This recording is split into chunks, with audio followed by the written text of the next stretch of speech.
I was raised by my grandparents. I never met both of my parents growing up, my mom nor my dad. And I'm a black kid, so I was a constant eye for discrimination growing up.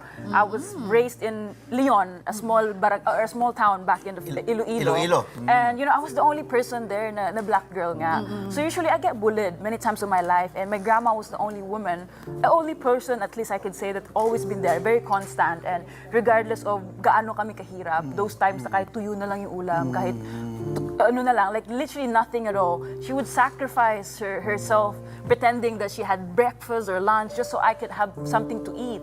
And then growing up, I had a talent in sports. I realized, I discovered that, not as how everyone discovered na parang, ang bilis ng tumakbo. It wasn't like the fun type of, knowing that you had a talent. It was because I got bullied many times in my life. We call her Lola Basing. Lola Basing. And I joined Miss Universe Philippines last year, and you know what, she was my source of inspiration growing up, regardless if it's sportsmanship, academics, or pageant. And when I joined pageant last year, MUP, and then I was not able to get the Miss Universe crown, yet I was redirected for Miss Eco crown. And she was already sick by then. And then 3 months before 3 months after ng MUP, I got a lot of comments online.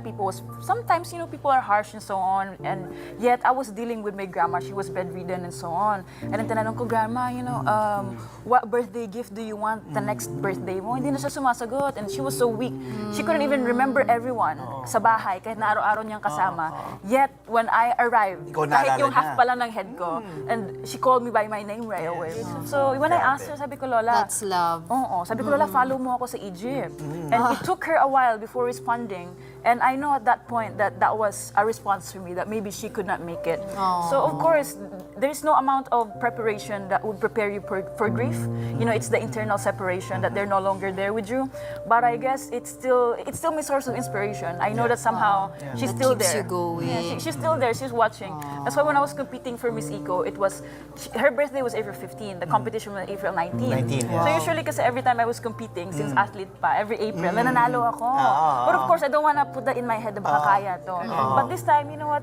Yung pag-aalayan ko ng winning, she's not there. So sabi ko, makakaya ko ba? And besides, this is not just local pageant. This is international. The whole country and the whole world's watching.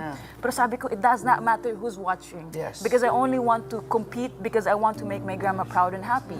I want to win the crown, not just for her birthday, but to show to people na, yun nga, kahit saan ka nga galing.